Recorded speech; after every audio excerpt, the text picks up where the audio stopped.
A'udzubillahi minasyaitonirrajim. Bismillah, alhamdulillah, salatu ala rasulillah.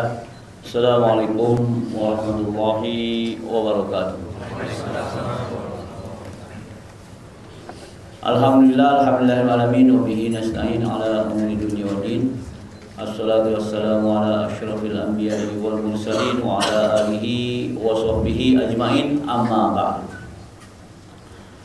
Bapak-bapak dan ibu-ibu sekalian yang dirahmati Allah, alhamdulillahirabbil. Pertama, marilah kita selalu bersyukur kepada Allah Subhanahu wa taala dengan tidak pernah bosan mengucapkan alhamdulillah.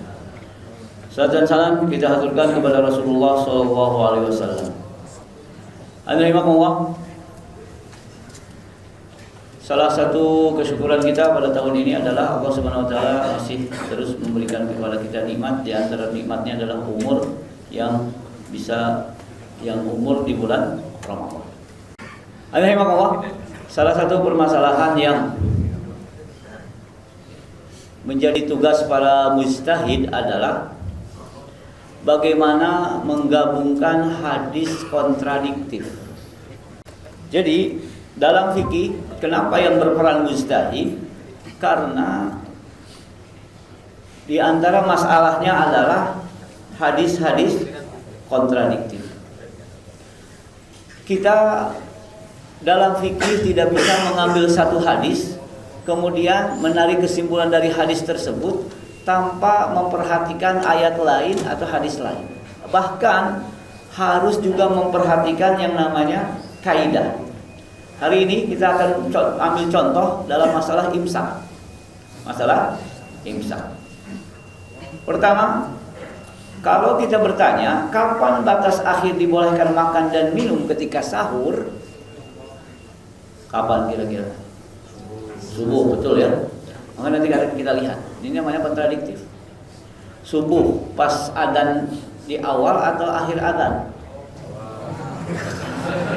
Saya pernah ditanya, Ustaz, maaf katanya, ketika mulai adzan atau akhir adzan? Saya bilang, Bapak ngerokok ya. Karena biasanya ngerokok. Maka dari Allah, kalau kita lihat ayat ini, jawabannya jelas. Hatta yatabayyana lakumul khaytul abyadu minal khaytil aswad minal fajr. Makan minumlah hingga terang bagimu benang putih dan benang hitam, yaitu fajar. Pak, jelas. Di zaman Rasulullah ada dua adzan.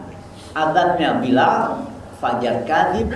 Adzannya Ummu Maktum, fajar shadiq. Maka kata Rasulullah, kalau dengar Bilal adzan terusin. Kalau dengar Ummu Maktum adzan berhenti. Berarti nah, sekarang kalau dari ayat ini dan hadis ini ada imsak atau tidak? Tidak ada. Tidak ada imsak. Yang ini bid'ah atau tidak? Maka kadang-kadang kalau ngaji itu sampai selesai. Jadi kalau berdasarkan ayat ini saja tidak ada imsak. Imsak bid'ah. Nah, ini ayat hadis. Tapi untuk masalah fikih dikembalikannya ke mazhab saja. Mazhab 4 mengatakan para fuqaha sepakat ijma kalau sudah terbit fajar dan di mulut masih ada makanan dan minuman hendaknya memuntahkannya dan puasanya sah. Kalau ditelan puasa nggak sah, nanggung gitu kan. Puasanya pakai apa? Burger, awe gitu. Dikeluarinnya enak, mahal juga ditelan. Kata para fuqaha kalau ditelan batal. Imam Nawawi juga sama dengan begitu.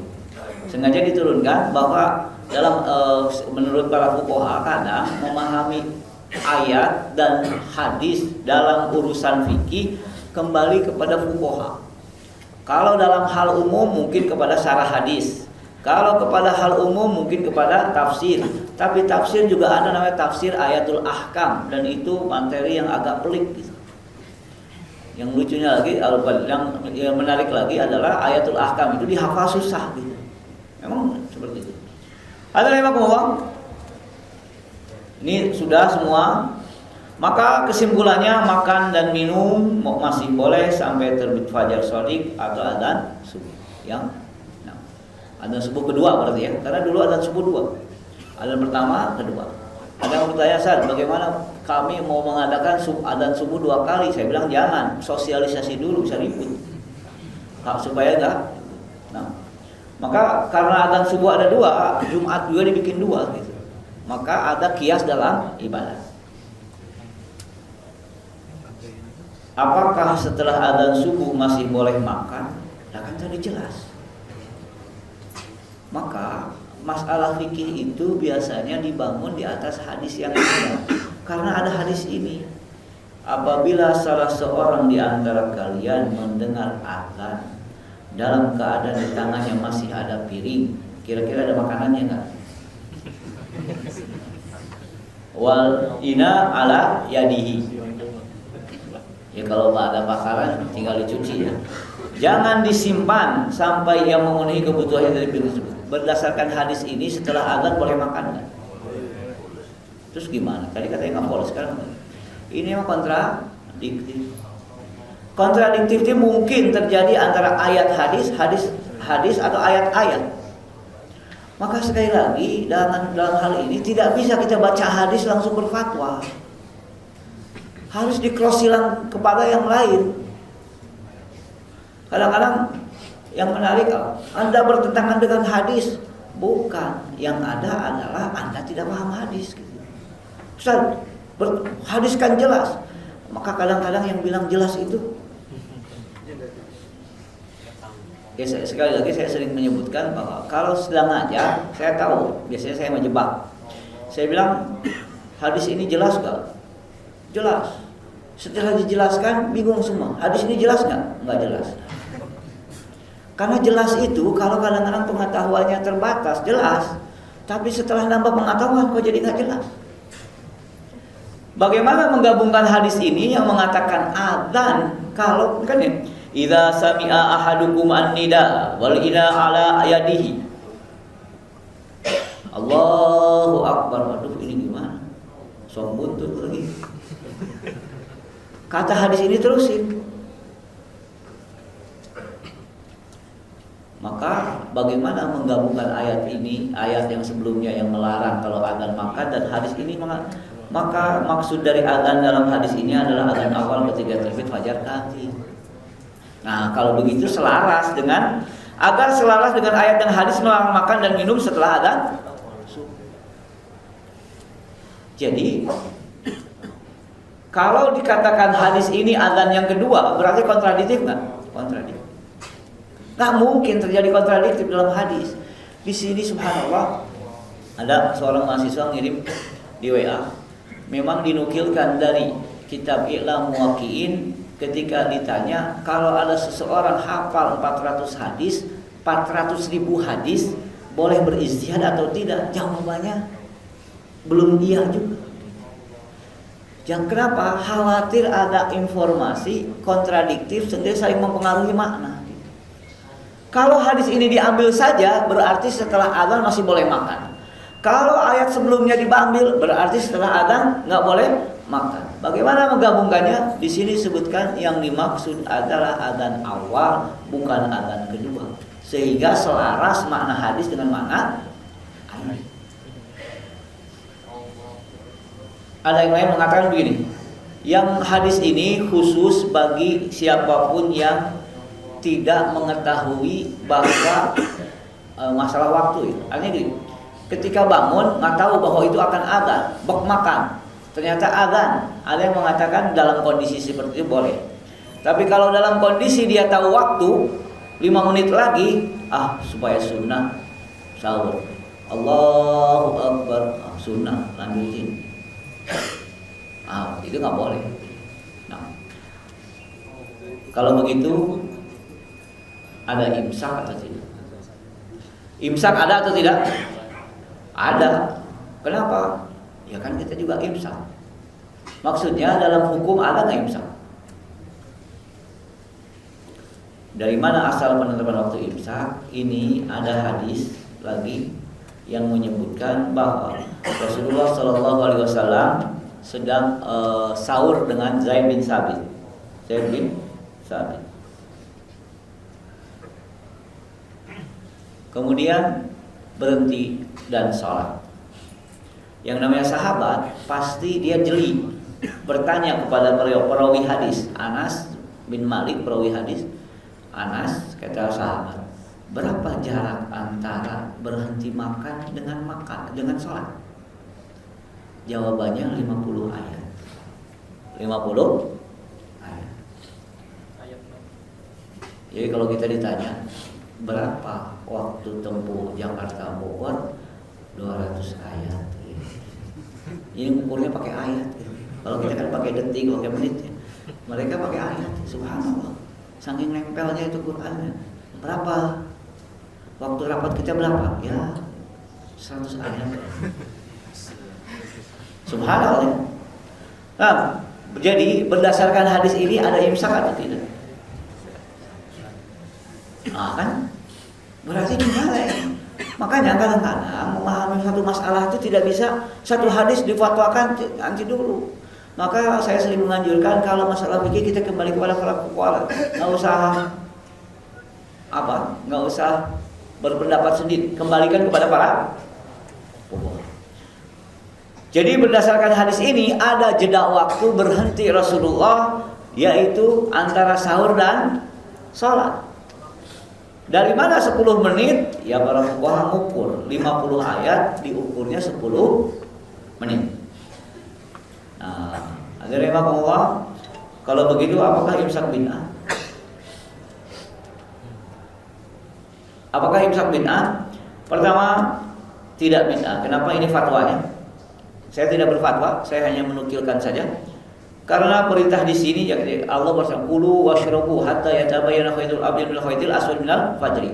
Kulu washrabu perintah, maksudnya tidak wajib, maksudnya boleh. Kalau kulu washrabu wajib berarti kita sahur itu semenit sebelum azan baru berhenti. Tapi kulu washrabu di sini tidak wajib. Maka hadis ini menunjukkan bahwa Rasulullah SAW berhenti sahur sebelum beberapa menit sebelum subuh. Berarti adanya imsak menghentikan makan beberapa saat sebelum subuh tidak bid'ah. Siapa yang mengatakan itu adalah situsnya? Silakan dibuka. Yang jelas akan ketemu arah gundul gitu. Nggak bisa dirujuk juga kan. Yang jelas secara ilmiah ya artinya bukan pendapat sendiri, bukan pendapat pribadi. Kemudian hikmah imsak ada sikap kehati-hatian. Nah ini kadang menentukan sesuatu dalam fikih tidak berdasarkan hadis langsung, tapi berdasarkan kaidah. Kaidah dalam fikih bisa jadi atau seringkali lebih kuat daripada hadis itu sendiri. Maka Imam Malik, orang hadis,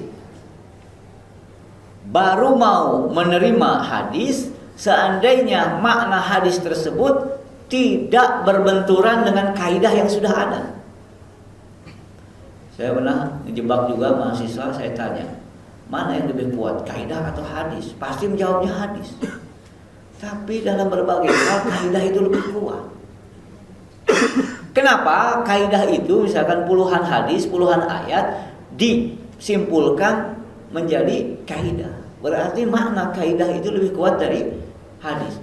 Dalam Islam ada namanya kehati-hatian. Contoh,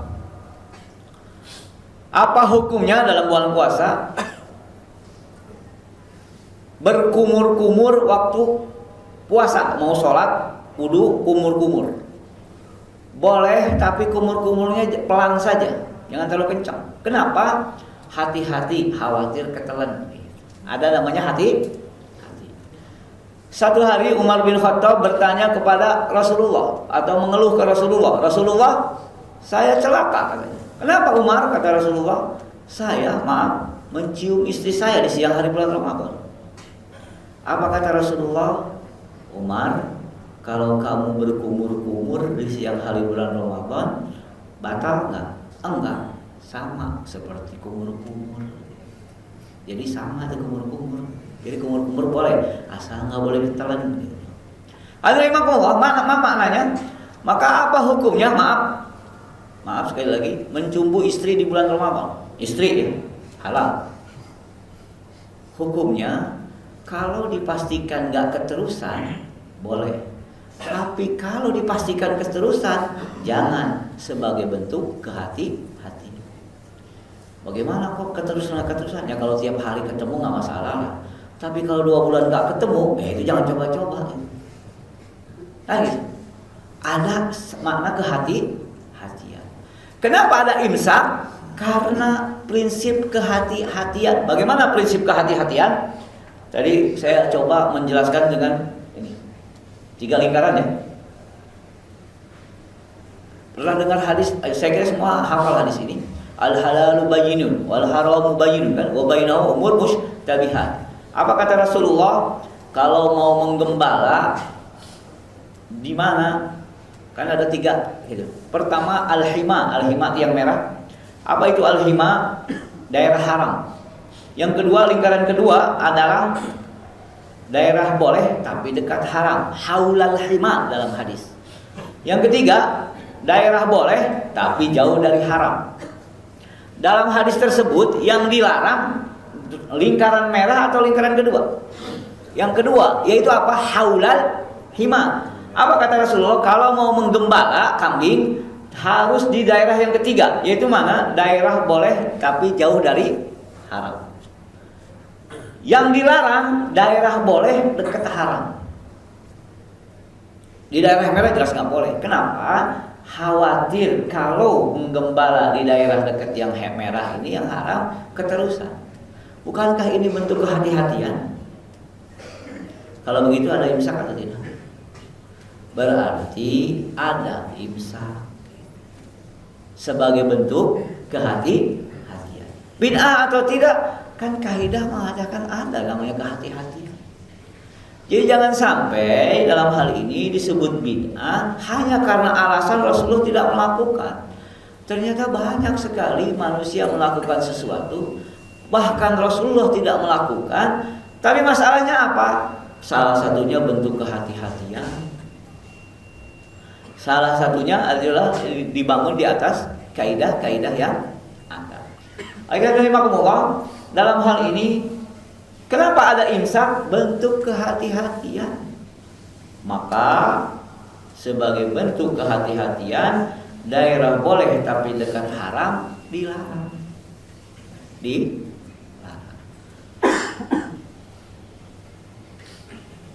Ada gini, hukum bagaimana membayar fidyah. Bagaimana membayar fidyah? Boleh pakai uang kalau dipastikan uangnya dibelikan makanan. Karena kan nama fidyah itu it'am, memberi makan. Jadi kalau khawatir uang tersebut dibelikan selain makanan, maka nggak boleh bayar uang ke orang. Fidyah dibayar uang nggak boleh. Misalkan orang ini ketahuan kalau punya uang bukannya beli makan, beli rokok, itu udah nggak boleh ngasih uang. Fidyahnya harus berbentuk beras. Terus bagaimana hukumnya fidyah bayar pakai beras? Kalau dipastikan berasnya nggak dijual, boleh.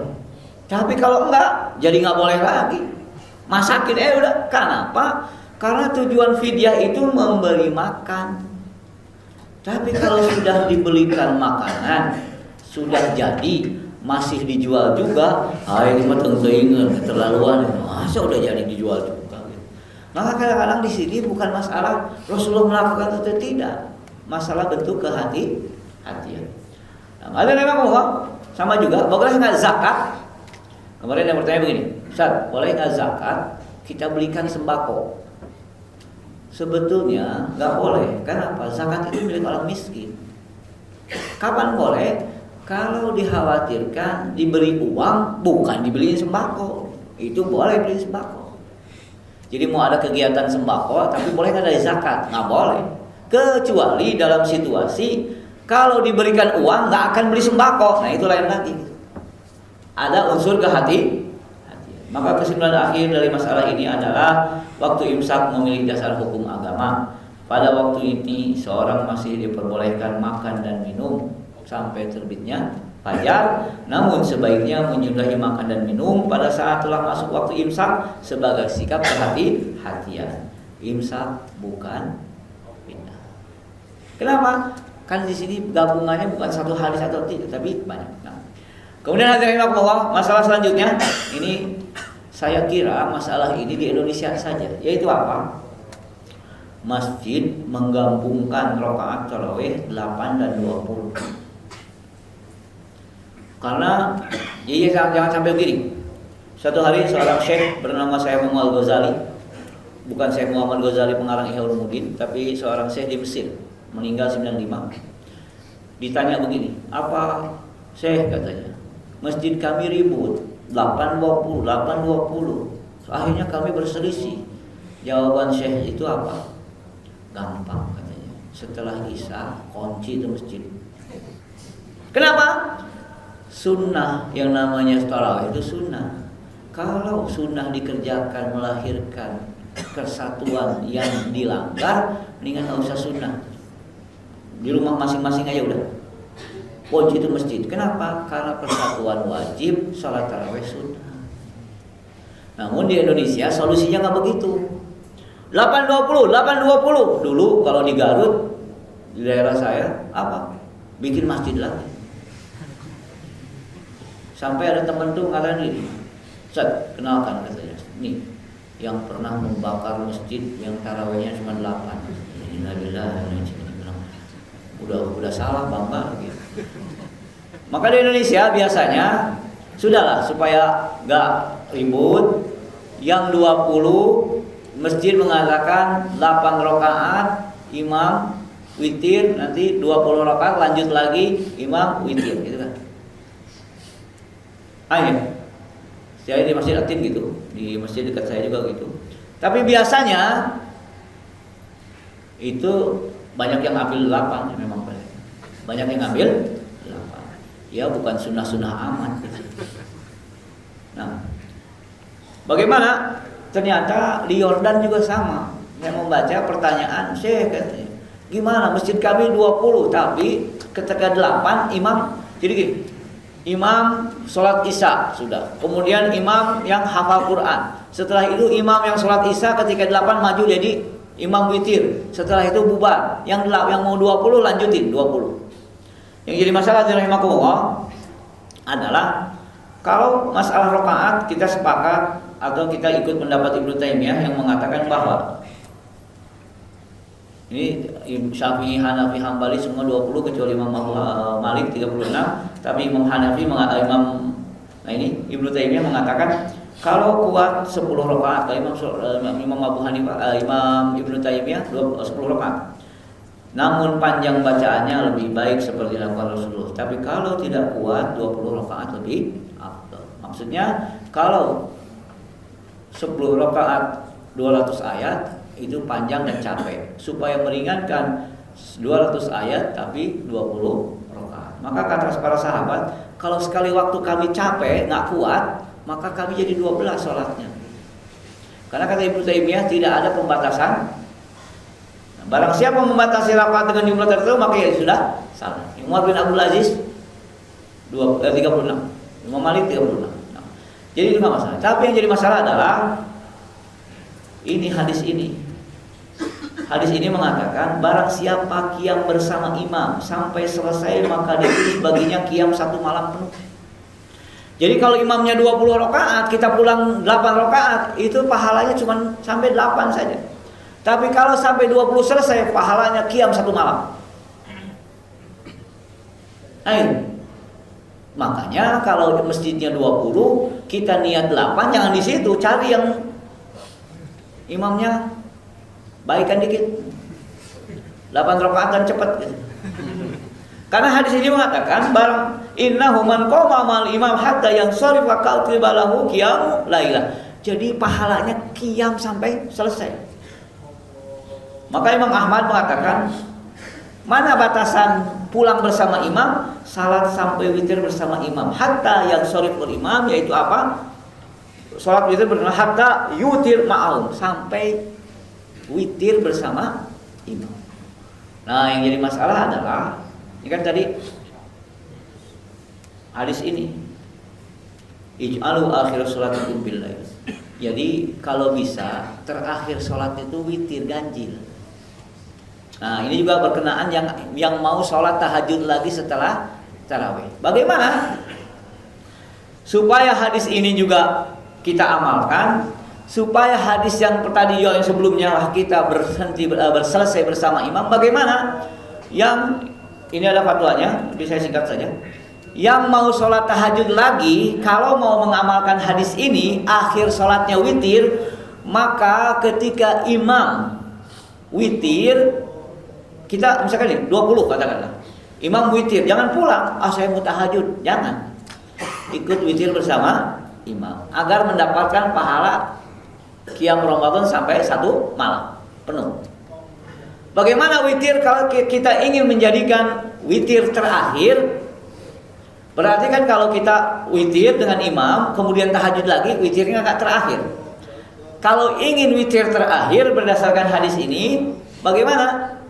Ketika witir bersama imam, imam 3, kita tambah 1.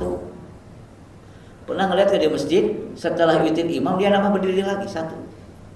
Berarti ketika itu dia witirnya masih 6. Nanti setelah tahajud tambah 1, berarti witirnya 5. Dan itu ganjil dan dijadikan witir paling terakhir sholat. Maka ini fatwanya, dengan seperti ini, kalau mau tahajud lagi, ketika imam witir, ikut witir, jangan pulang. Saya nggak witir, kenapa? Mau tahajud tadi malam, nggak dapat pahala 1 malam.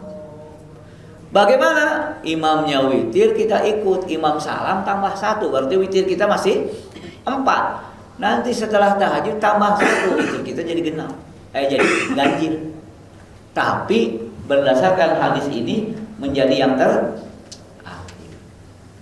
Jadi hadirin rahimakumullah, dalam hal ini kadang kita ingin melaksanakan seluruh hadis yang ada. Bagaimana menggabungkannya?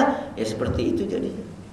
Nah, kalau yang 8, misalnya nih, imam tadi setelah 8 maju imam yang lain, witir, ikut witir juga. Kita misalnya ingin 20, ikut witir. Ketika imam salam 3 rakaat tambah 1. Ketika imam yang 20 witir, ikut witir 3. Berarti witir kita tetap 7 rakaat tapi terakhir. Dan kita tetap mendapatkan pahala sholat qiyam Ramadan 1 malam.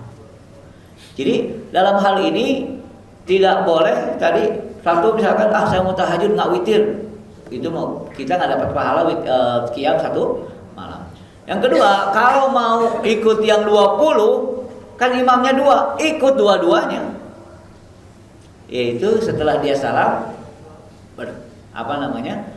setelah dia salam kita berdiri 1, kemudian bersama imam kedua kita ikut. Tapi memang saya lihat biasanya yang biasanya yang diikuti yang 8. Kalau 20 paling sisanya satu baris saja itu sisanya. Paling 1 baris saja. Nah, ada juga yang ada di bulan Ramadan biasanya zakat fitrah, apakah boleh dengan uang atau harus beras? Kalau secara fikih, secara madhab fikih, 3 madhab yang mewajibkan bendanya. Jadi kalau gandum, beras, yaitu apa? Madhab Maliki, Syafi'i, dan Hambali harus bendanya. Jadi kalau di Arab gandum, di Indonesia beras. Oke.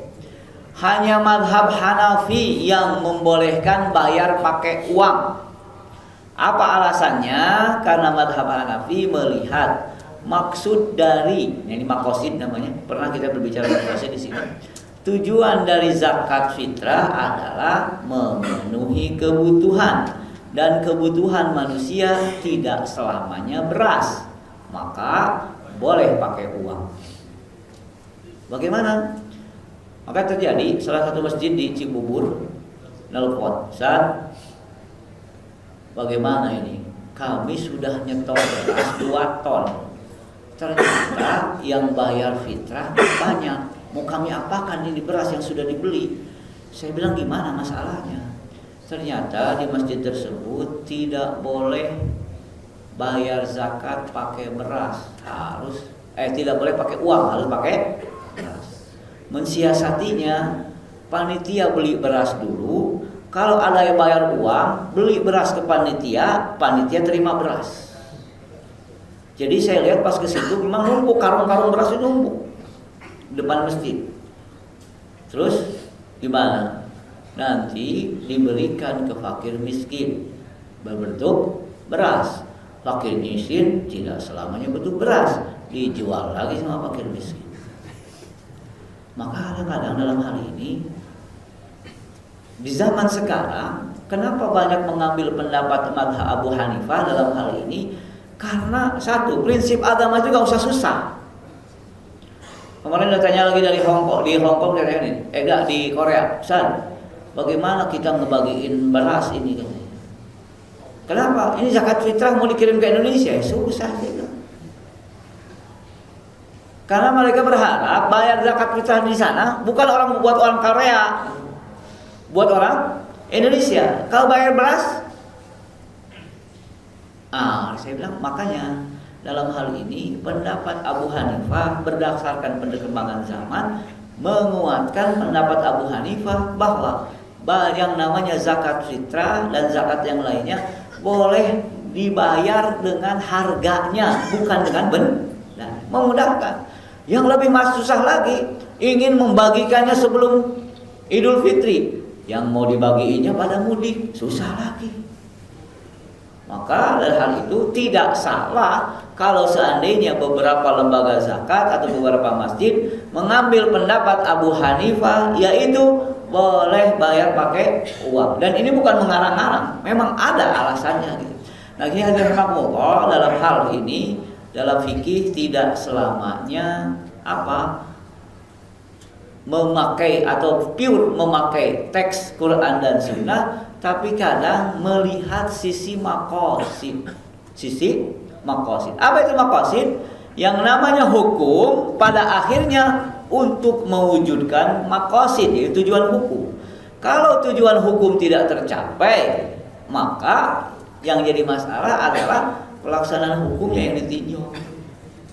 Nah, oleh karena itu nah ini juga sebagai contoh masalah dalam hal memahami melalui al-maqasid, yaitu bagaimana tujuannya.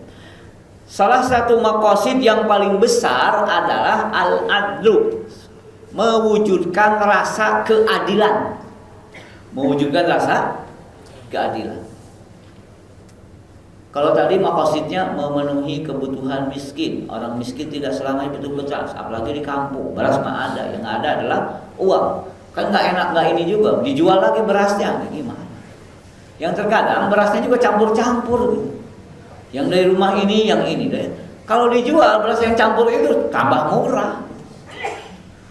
Nah, ada contoh lain dalam masalah mengambil kesimpulan, mengambil hukum dari maqasid adalah zakat profesi.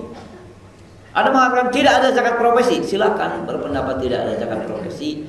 Tapi salah satu maqasid syariah adalah mewujudkan keadilan. Petani ketika panen kena zakat. Bahkan mazhab Abu Hanifah tanpa nisab. Jadi berapapun hasil pertanian keluarkan zakatnya. Pedagang biasa-biasa saja juga kena zakat. Nah, kemudian ada yang berpendapat sedangkan gaji bulanan tidak ada zakatnya. Saya bilang, ada nggak anak sekarang nulis cita-cita jadi petani? Nggak ada. Jangan-jangan meninggal jadi karyawan, gede gajinya nggak kena zakat.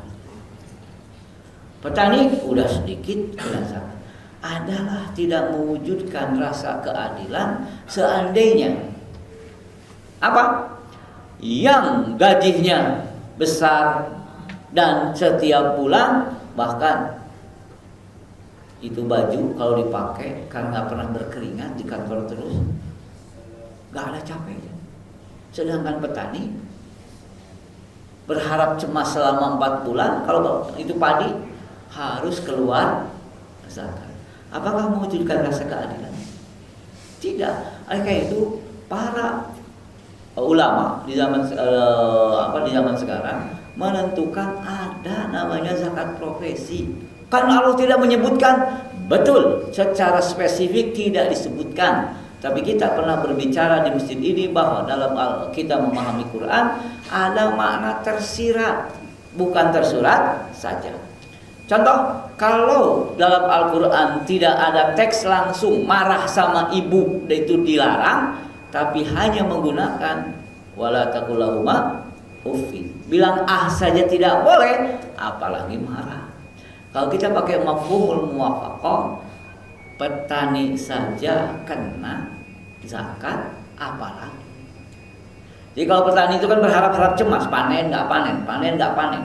Saya pernah ditanya pertanyaan begini, Ustaz, waktu itu sedang bicara masalah doa. Apa doanya orang yang gajinya sudah jelas per bulan dan memuaskan? Artinya gajinya gede lah. Saya bilang saya tahu maksudnya. Kan kalau yang petani berdoa mudah-mudahan panen gitu. Terus yang karyawan apa doanya?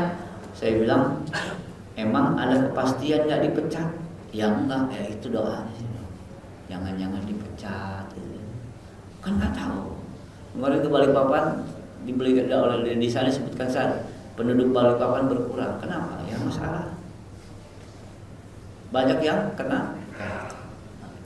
Hadirin rahimakumullah, kembali dalam masalah zakat profesi. Kalau begitu, apakah ada zakat profesi? Sebetulnya kalau dari sisi maqasid, yaitu mewujudkan keadilan, harusnya yang lebih berhak mengeluarkan zakat adalah profesi, baik yang bulanan atau dokter atau pengacara atau pemborong dan yang lainnya. Rasulullah tidak menyebutkan. Di zaman Rasulullah menggaji gubernur Makkah 2 dinar. Kok nggak diambil zakatnya? Karena waktu itu perbedaan waktu. Jadi dalam fikih beda waktu, beda hukum. Waktu itu tidak terlalu banyak orang mendapat gaji dan juga belum nisab. Sedangkan zaman sekarang lain lagi. Hampir seluruhnya zaman sekarang hasil profesinya adalah tidak petani dan tidak pedagang. Oleh karena itu hadirin rahimakumullah, dalam hal ini dalam menentukan hukum ada juga namanya meninjau sisi al-maqasid. Nah, kemudian ayat lain yang menentukan bahwa ada zakat profesi adalah wa'anfiqu min thayyibati ma kasabtu. Infakkanlah, bahwa mengatakan anfiku di sini zakatkanlah, yaitu apa? Hal yang baik yang kalian peroleh. Kasabtum. Kasabtum itu apa? Memperoleh sesuatu dengan bekerja. Baik dia petani, baik dia pedagang ataupun yang lainnya. Dalam hal ini, ketika kita memahami fikih, tidak bisa dari satu hadis saja, harus lihat yang lain. Tidak bisa dari konteks hadis, tapi juga lihat dari maqasid yang ada. Sehingga bab fikih itu tidak mudah. Maka sekali lagi, kalau bab fikih, mari kita kembali kepada yang berkompeten dalam fikih, yaitu para fuqaha. Bukan hanya sekedar baca hadis langsung menyimpulkan hukum. Saya kira ini yang saya sampaikan pada hari ini. Terakhir mungkin ya kita sebetulnya asul awakhir masuk tadi malam ya. Asul awakhir masuk tadi malam. Karena sudah 20 itu masuk asul awakhir, bukan dari 21. Asul awakhir itu dari 20. Tapi kebanyakan mulainya dari 21. Nah, masalah itikaf, kita itikaf Ramadan hampir nggak bisa. Kenapa? Kalau itikaf Ramadan itu tanggal 19 masuk, tanggal 1 Syawal keluar. Dan nggak keluar-keluar. Hampir nggak bisa. Kenapa? Karena kita beraktivitas. Nah, yang ada adalah iktikaf biasa. Iktikaf biasa itu bisa 1 jam, 2 jam. Saya iktikaf masuk asar keluar subuh, itu iktikaf walaupun tidak disebut iktikaf Ramadan.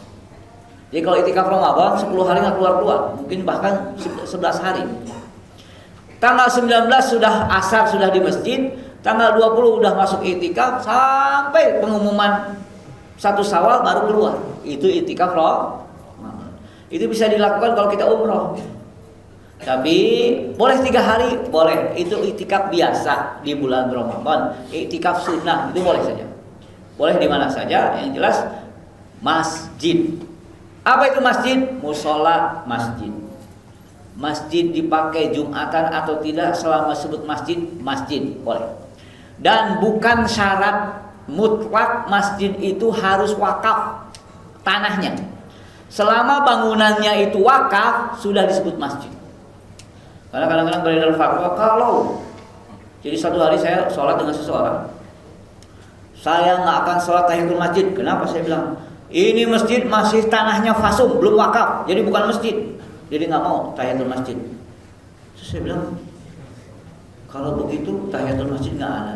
Apa? Banyak sekali itikaf juga nggak boleh. Padahal di masjid itu dipakai 1000 orang yang itikaf. Setelah saya lihat dalam fatwanya, ternyata kalau bangunannya wakaf dan tanahnya belum, tetap masjid. Karena sekarang banyak sekali bangun masjid di fasum. Itu. Jadi tetap masjid dan boleh dipakai itikaf. Lo bayangkan, masjid dipakai 1000 orang itikaf, dibilang nggak masjid gara-gara tanahnya belum wakaf.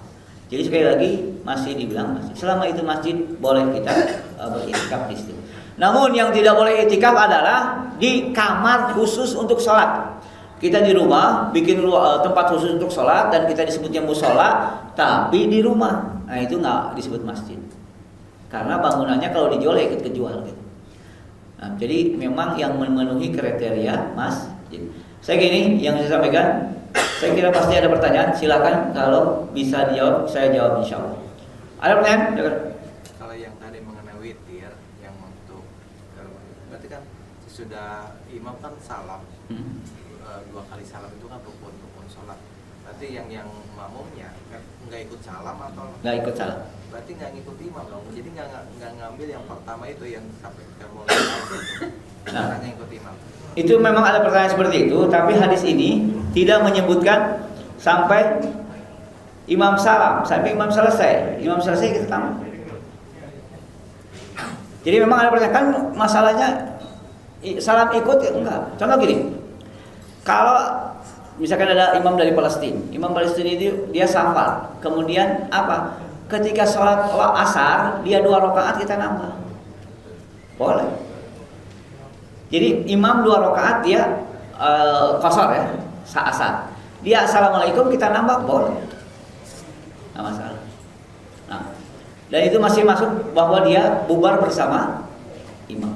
Karena yang disebutkan di situ adalah sampai selesai, bukan sampai selesai bersalaman, sampai imam bubar gitu. Jadi dia bubar kita lanjutin gitu. Nggak masalah. Nah, ada yang lain? Tidak ada? Saya kira ini yang saya sampaikan pada hari ini. Sekali lagi rahimahullah, ternyata memang tidak sederhana dalam memahami masalah-masalah fikih. Tidak bisa dari 1 hadis, 2 hadis, tapi juga harus ditinjau dari berbagai sisi sehingga maknanya menjadi sempurna. Apapun yang terjadi, kalau terjadi beda pendapat, tolong tidak usah saling mencaci, tapi tolong jaga persatuan. Yang persatuan lebih wajib daripada hal yang lain. Billahi taufiq wal hidayah. Assalamualaikum warahmatullahi wabarakatuh.